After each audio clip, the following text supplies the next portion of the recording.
আকাশবাণী কলকাতা। সমীক্ষা শিরোনাম বীরভূমে বিখ্যাত সিউড়ির মোরব্বা। লিখেছেন শম্ভুনাথ সেন।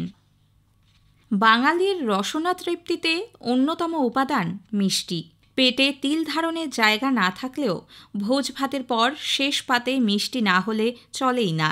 তাই তো আমাদের বাংলায় রকমারি মিষ্টির বাহার। রসগোল্লা থেকে শুরু করে সন্দেশ, পান্তুয়া, ল্যাংচা, লবঙ্গ লতিকা কোনোটাই বাদ যায় না তালিকা থেকে। কিছু মিষ্টি আছে যেগুলি স্বাদে ও আকারে অন্যান্য সাধারণ মিষ্টির থেকে অনেকটাই আলাদা। সেরকমই একটি মিষ্টি মোরব্বা। রসনা তৃপ্তির পাশাপাশি প্রত্যেক মোরব্বায় রয়েছে ভিন্ন ভিন্ন ঔষধি গুণাগুণ।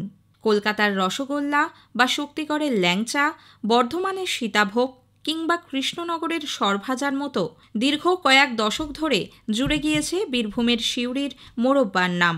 জেলা সদর সিউড়ি এলে তাই অনেকেই আম, আমলকি, বেল, হরিতকি, পেঁপে, নাশপাতি, খেজুর, আপেল এমন বিভিন্ন রকমারি সুস্বাদু মোরব্বা হয় বাড়ির জন্য নিয়ে যান বা চেখে দেখতে চান।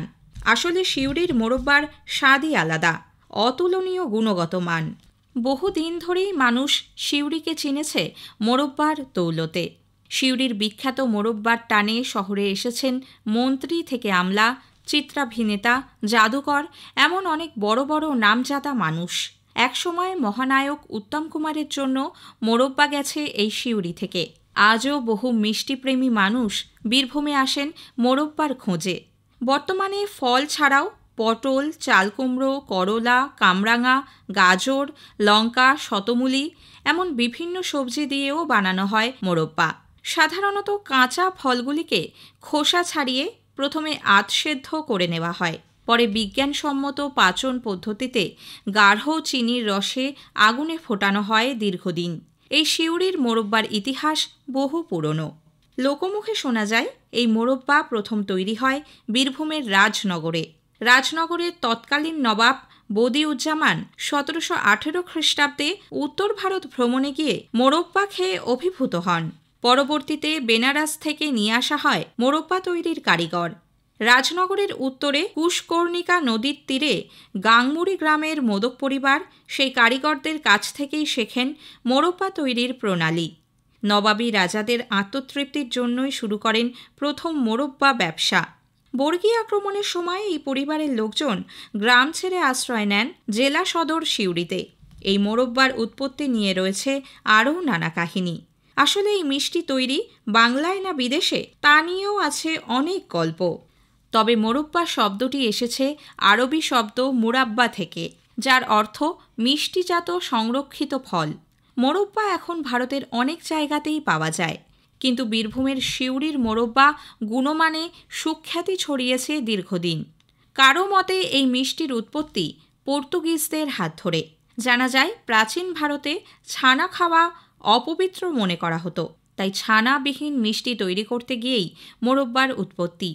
আবার শোনা যায় 18 শতকের মাঝামাঝি সময় বীরভূমের বিখ্যাত মিষ্টি ব্যবসায়ী হরিপ্রসাদ দে একবার দিল্লি ঘুরতে গিয়েছিলেন। সেখানে তিনি একরকম মিষ্টির সন্ধান পান যেটি পেঠা নামে পরিচিত ছিল। সেই মিষ্টির স্বাদও ছিল খুবই পছন্দের। সেখান থেকেই এই মিষ্টি তৈরির প্রণালী শিখে নিজের শহরে তা বানানোর সিদ্ধান্ত নেন তিনি। বিভিন্ন ফল দিয়ে ভিয়েন করা এই মিষ্টি মোরব্বা নামে পরিচিতি পায়। তাঁর বংশধর নন্দদোলাল দে এই ইতিহাস সত্যি বলেই দাবি করেন। এখন জেলা সদর সিউড়িতে মোরব্বা নামেই মিষ্টির দোকান রয়েছে সিউড়ি বাসস্ট্যান্ডের সামনে। এছাড়া বীরভূমের সিউড়িতে ছড়িয়ে রয়েছে বিখ্যাত মোরব্বা মিষ্টান্ন বিপণীগুলি। বিভিন্ন মোরব্বা 150 থেকে 300 টাকা কেজি দরে বিক্রি হয়। বীরভূমের সিউড়ির মোরব্বা স্থানীয়দের কাছে শুধু একটি মিষ্টি নয়, বরং ঐতিহ্যের অংশ। বহু বছর ধরে এই মোরব্বা স্থানীয় বাজার, মেলা এবং তীর্থস্থানগুলিতে বিক্রি হয়। এখন আবার চলে যায় ভিন জেলায়, ভিন্ন রাজ্যে। ভোজন রসিক বাংলার মিষ্টি প্রেমিকরাও আজও সেই আভিজাত্য ধরে রেখেছেন নবাবী স্বাদের মোরব্বায়। সমীক্ষা শেষ হল। এটি লিখেছেন শম্ভুনাথ সেন।